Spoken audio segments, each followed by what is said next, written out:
Welcome to YouTube my channel. मेरा नाम है प्रशांत।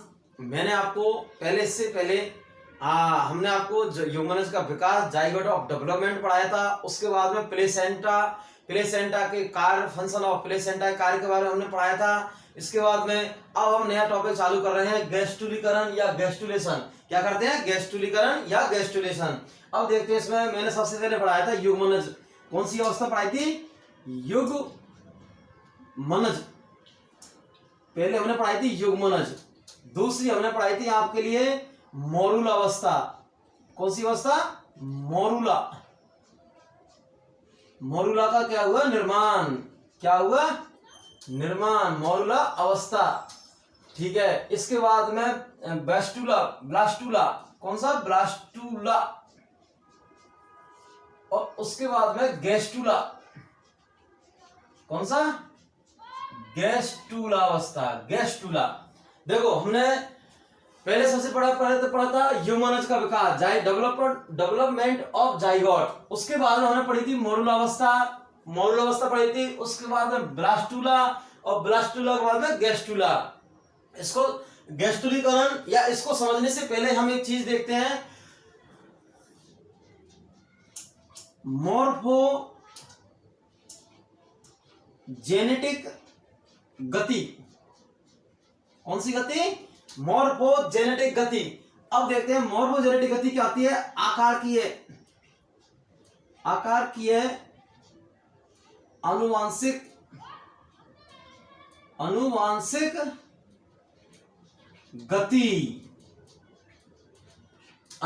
गति। जेनेटिक्स, मोर्फोजेनेटिक्स गति, आकार की अनुवांशिक गति। ये क्या होती है? जेनेटिक्स, ये मोर्फोजेनेटिक्स गति, ये क्या होती है? जितने ब्लास्टोमियर होते हैं, क्या होते हैं? जितने ब्लास्टोमियर होते हैं, कितने? जितने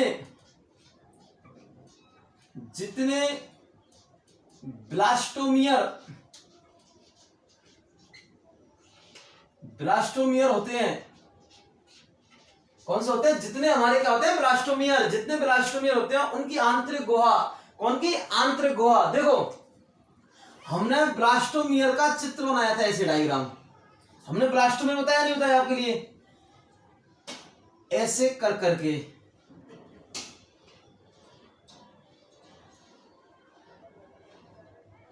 ऐसे आपको बताया ब्लास्टोमियर। इसमें ये वाली जो संरचना है, ये हमारी आंतरिक कोश की संरचना है। कौन सी है? आंतरिक कोश की है संरचना। ये तो हमारी कौन सी हो गई? आंतरिक कोश की संरचना, ये वाली। ठीक है। ये जो गुहा होती है, ये होती है अपन की ब्लास्टोसिस्ट। कौन सी गुहा?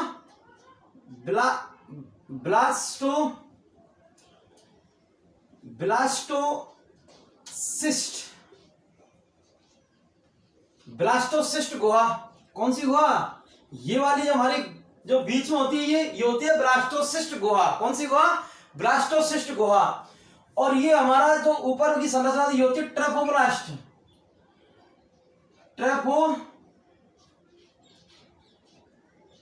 संरचना।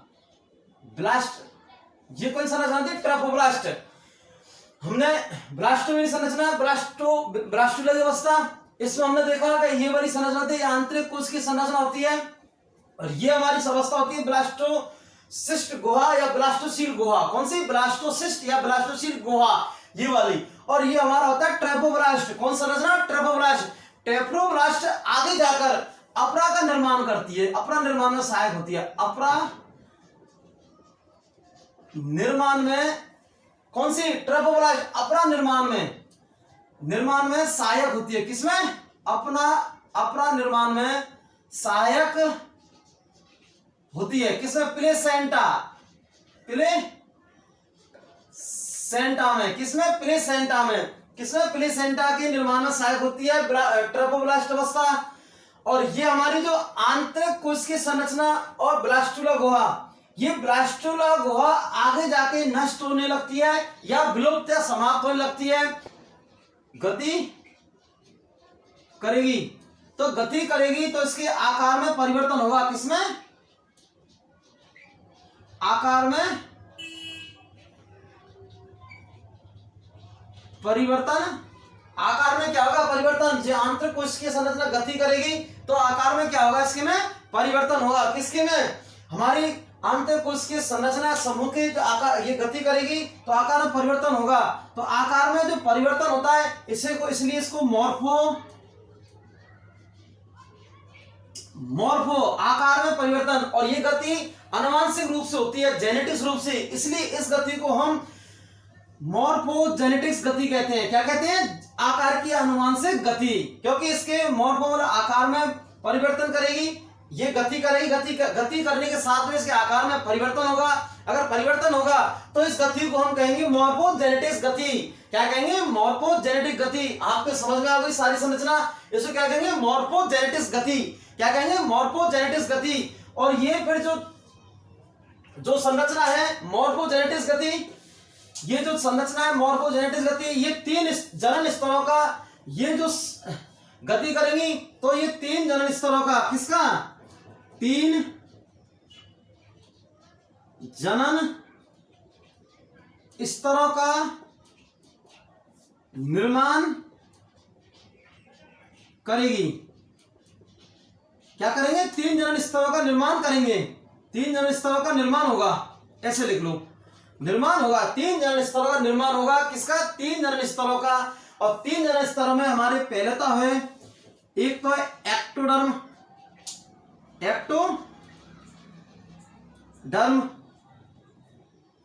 कौन सा, एक्टोडर्म। दूसरा हमारा है एक्टो के बाद में एंडोडर्म, कौन सा, एंडोडर्म। तीसरा हमारा है मीजोडर्म, मीसोडर्म। 3 संरचना, 3 जनन स्तरों का नाम होगा एक्टोडर्म, 3 जनन स्तरों का एक्टोडर्म, एंडोडर्म और मीजोडर्म। कौन संरचना, 3 संरचना, एक्टोडर्म, एंडोडर्म और मीजोडर्म। 3 संरचना है, एक्टोडर्म और एंडोडर्म और मीजोडर्म। 3 संरचनाओं का क्या होगा, निर्माण होगा। 3 संरचना, कितनी जनन स्तरों का विकास होगा, 3 संरचना, एक्टोडर्म, एंडोडर्म और मीजोडर्म। और जो सबसे पहले बनने वाली संरचना होती है हमारी एंडोडर्म, कौन सी, एंडोडर्म वाली संरचना सबसे पहले वाली संरचना होती है। दूसरी होती है एक्टोडर्म और तीसरी संरचना होती है हमारी मीजोडर्म। सबसे पहले वाले बनने वाली संरचना होती है हमारी एंडोडर्म, सबसे पहले वाली संरचना बनने वाली संरचना होती है एंडोडर्म। दूसरे नंबर की हमारी होती है एक्टोडर्म और तीसरे नंबर की हमारी होती है मीजोडर्म। क्या आती है, मीजोडर्म। 3 जनन स्तरों का विकास होगा, पहले हमारा एक्टोडर्म, दूसरी हमारी एंडोडर्म और तीसरी हमारी मीजोडर्म। सबसे पहले बनने वाली संरचना एक्टोडर्म है, कौन सी, सबसे पहले बनने वाली संरचना कौन सी है, एक्टोडर्म। दूसरी एक्टोडर्म और तीसरी मीजोडर्म। ठीक है, ऐसे हमने पढ़ा। फिर उसके बाद में इसमें 2 शब्द होते हैं, 2 टर्म होते हैं इसके अंदर। क्या होते हैं, 2 टर्म शब्द होते हैं। आइए, कितने होते हैं इसके अंदर, 2 शब्द टर्म होते हैं। हमने 3 जनन स्तरों के बारे में देखा था। एक तो हमारा जनन स्तर का निर्माण हुआ एक्टोडर्म, दूसरा एंडोडर्म, तीसरा मीजोडर्म। ठीक है, हमने 3 जनन स्तरों के बारे में समझा, पढ़ा। 3 जनन स्तरों का विकास हुआ, निर्माण हुआ। पहला हमारा एक्टोडर्म, दूसरा हमारा एंडोडर्म, तीसरा हमारा मीजोडर्म। देखिए, तो हमारा पहला एक्टोडर्म, एंडोडर्म और मीजोडर्म। अब हम इसमें 2 शब्द देखते हैं। एक शब्द तो हमारा एम्फीबोली और दूसरा एमीबोली। एमीबोली 2 शब्द है, एम्फीबोली और एमीबोली। 2 शब्द है हमारे पास, एम्फीबोली और एमीबोली। अब देखो, समझो, जब हमारे जनन स्तरों का निर्माण होता है तो ये हमेशा ऊपर, ये हमेशा कैसा, हमेशा ऊपर व बाहर की ओर गति करती है, गति करते हैं या गति करती है। एम्फीबोली होती है, ये हमेशा ऊपर बाहर की ओर गति करते हैं। कौन सी, एम्फीबोली। और दूसरी हमारी होती है एम्बीबोली। एम्बीबोली जो शब्द एम्बीबोली होता है, ये हमेशा अंदर की ओर, किसकी ओर? अंदर की ओर, किसकी ओर? अंदर की ओर गति करते हैं। हाँ, एमपी बोली ये हमेशा ऊपर या बाहर की ओर गति करती हैं। और दूसरा हमारा है एमबी बोली, ये हमेशा अंदर की ओर, किसकी ओर? अंदर की ओर या घूमेगी या गति करेगी। क्या करेगी? अंदर की ओर गति या घूमेगी, किसकी ओर? अंदर की ओर। ये हमेशा ऊपर की ओर या बाहर की ओर गति करते हैं, ये हमेशा अंदर की ओर गति करेंगी। कौन? एमपी बोली। हाँ, अब देखते हैं हम एमपी बोली ये हमेशा ऊपर की ओर या बाहर की ओर गति करती है। तो इससे इसका निर्माण, इससे जो एमपी बोली होती है, किसका? एमपी बोली, एमपी बोली। इससे तो होगा हमारा एक्टोडर्म का निर्माण। किसका? एक्टोडर्म का निर्माण। किसका निर्माण होगा? एक्टोडर्म का। इससे हमेशा किसका निर्माण होगा? एक्टोडर्म का। किससे? एक्टोडर्म का निर्माण होगा। कौन से? एपी बोली गति से, जो घूमने की हमेशा ऊपर व बाहर की ओर गति करेगी या घूमेगी। कौन? एपी बोली। तो इससे हमारा एक्टोडर्म का निर्माण होगा। ये जनन स्तर, जो जनन स्तर है हमारा, एक्टोडर्म का निर्माण होगा। किसका? एक्टोडर्म का। दूसरी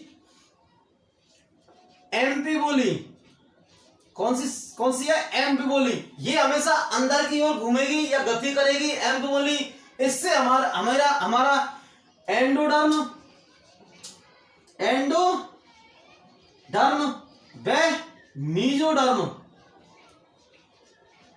मीजोडर्म का निर्माण होगा। किसका? एक तो होगा एंडोडर्म का और एक होगा मीजोडर्म का निर्माण। किससे? एमपी बोली से। चलो ठीक है, हमने समझा। और